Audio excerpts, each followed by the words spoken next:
বিসমিল্লাহির রহমানির রহিম।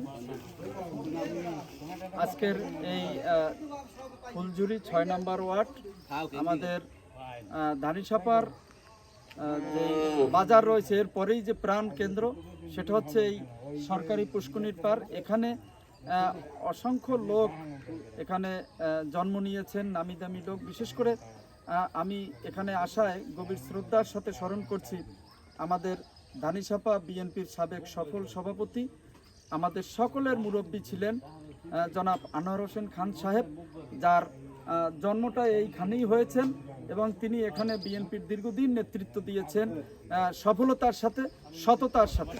আমি তার বিদেয়ী আত্মার মাগফিরাত কামনা করে আমি সংক্ষিপ্ত বক্তব্য শুরু করছি। সেটা হচ্ছে আজকে যুব সমাজ, ছাত্র সমাজ নেশায় আসক্ত হচ্ছে এবং তারা সোশ্যাল মিডিয়ার যে অপব্যবহার সেটা আজকে তারা করছেন। আজকে যুব সমাজ, ছাত্র সমাজকে আজকে সুস্থ ক্রীড়া বিনোদনের মধ্য দিয়ে তাদেরকে একটি সুন্দর জাতি গঠনের জন্য তাদেরকে আজকে আমাদেরকে প্রস্তুত করতে হবে। আর যদি আমরা প্রস্তুত করতে না পারি, আগামী প্রজন্ম আমাদের এই রাষ্ট্র বিনির্মাণে আমরা সঠিকভাবে মাথা উঁচু করে দাঁড়াতে পারবো না। তাই আমাদের লক্ষ্য উদ্দেশ্য একটাই, সেটা হচ্ছে মাদক মুক্ত এবং এই সোশ্যাল মিডিয়ার যে অপব্যবহার আজকে আমরা লক্ষ্য করছি সেটা থেকে এই জাতিকে, এই দেশকে, আমাদের এই অঞ্চলটাকে আমরা যাতে করে একটি সুন্দর সুখী সমৃদ্ধ ধানিসাপা করতে পারি, মঠবাড়িয়া করতে পারি, সেটাই আমাদের মূল লক্ষ্য। আজকে আপনারা দেখবেন এখানে আমাদের অনেক মুরব্বী রয়েছেন যারা অনেক আগে 20-30 বছর আগে বা 15 বছর আগে যারা লেখাপড়া করতেন, সন্ধ্যার পরেই তারা কিন্তু পড়ার টেবিলে থাকতেন। সন্ধ্যার পরেই তাদের ভিতরে তাদের অভিভাবকরা এই ধরনের একটা মাইন্ড সেট আপ করে দিয়েছেন, বা শিক্ষকরা, যে সন্ধ্যার পরেই আমাদেরকে পড়ার টেবিলে থাকতে হবে, লেখাপড়া করতে হবে। কিন্তু আজকে দুর্ভাগ্যজনক হলেও সত্য, আমাদের এই ছাত্র সমাজ বা যুব সমাজ যারা রয়েছে তারা কিন্তু আজকে পড়ার টেবিলে নেই। মনে হচ্ছে যেন রাত 10টার পর তাদের পড়ার সময় হয়, এখান থেকে আমাদের বের হয়ে আসতে হবে। আজকে যুব সমাজ, ছাত্র সমাজকে আগামী দিনে তারা নেতৃত্ব দেবে এই দেশের, এই রাষ্ট্রের, এই অঞ্চলের। তারা কেউ ডিসি হবে, কেউ এসপি হবে, কেউ জনপ্রতিনিধি হবে। তাই তাদেরকে যদি সঠিকভাবে আমরা গড়ে তুলতে না পারি, তাদেরকে যদি একজন আদর্শবান সুনাগরিক হিসাবে গড়ে তুলতে না পারি, শরীর মন সুস্থভাবে যদি তাদেরকে বিকশিত না করতে পারি, তাহলে আগামী প্রজন্ম আমরা সঠিকভাবে বেড়ে উঠতে পারবো না। আমাদেরকে তাহলে সেই অন্ধকার যুগে চলে যেতে হবে। এখনও আমাদের সময় আছে এই মাদক মুক্ত এই সমাজে একটি সুন্দর পরিবেশ তৈরি করা, যাতে করে এই যারা এখন এখানে তরুণরা রয়েছে, আপনারা জানেন এই তরুণরা কিন্তু একটি ফ্যাসিবাদ সরকারের পতন ঘটিয়েছে। তারা কিন্তু তাদের যে মুক্তিযুদ্ধের মূল চেতনা, যে মুক্তিযুদ্ধের যে মূল স্পিরিট, সেটা ছিল এদেশের মানুষ শিক্ষার অধিকার পাবে, এদেশের মানুষ তার মৌলিক অধিকার পাবে, তার বাসস্থানের অধিকার পাবে, কথা বলার অধিকার পাবে, সংগঠন করার অধিকার পাবে। সেই অধিকার থেকে আমরা বঞ্চিত ছিলাম।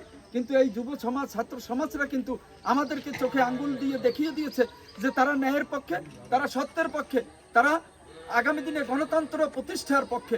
তাই আমরা এখানে যারা এই বাচ্চা রয়েছে, শিশু রয়েছে এবং ছাত্র রয়েছে, তাদেরকে সবাইকে আমরা একত্রিত করে আগামীর বাংলাদেশ গড়ব, আগামীর ধানিসাপা, সুন্দর ধানিসাপা গড়ব, এই প্রত্যয় রেখে আমরা এই যারা রয়েছেন তারা মাঠে যাবেন।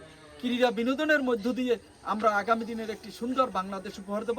সুন্দর ধানিসাপা হবে, যেই ধানিসাপায় থাকবে না হিংসা, হানাহানি, বিদ্বেষ, যেই ধানিসাপায় থাকবে না মাদকের যে আজকে স্বর্গরাজ্য চলছে, যেই মাদকের কারণে আজকে একটা ফ্যামিলি ধ্বংস হয়ে যাচ্ছে, একটা রাষ্ট্র ধ্বংস হয়ে যাচ্ছে, একটা সুন্দর ভবিষ্যৎ নষ্ট হয়ে যাচ্ছে। এই মাদককে না বলি, আমরা খেলাধুলার মধ্যে থাকি, সুস্থ ক্রীড়া বিনোদনের মধ্যে থাকি, যাতে করে আমরা আগামী দিনে আমাদের যেই সুন্দর ভবিষ্যৎ আমরা করতে পারি।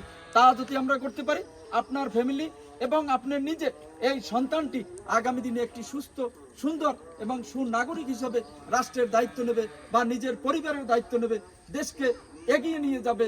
এই আশাবাদ ব্যক্ত রেখে উপস্থিত সকলকে আমার ব্যক্তিগত পক্ষ থেকে অভিনন্দন, ধন্যবাদ জানাচ্ছি। এবং পরিশেষে আবারও আমি এই খানবাড়ির যারা এখানে রয়েছেন, বিশেষ করে ঐতিহ্যবাহী এই খানবাড়ি সহ এখানে যারা রয়েছেন সকলকে আবারও ধন্যবাদ, কৃতজ্ঞতা জানাচ্ছি। আল্লাহ হাফেজ। আজ এ পর্যন্ত, আবার দেখা হবে আপনাদের সাথে।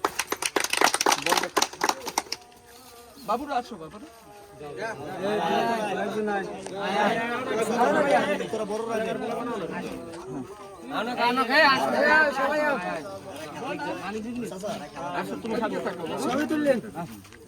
এডিট দিই ভিডিওর মধ্যে।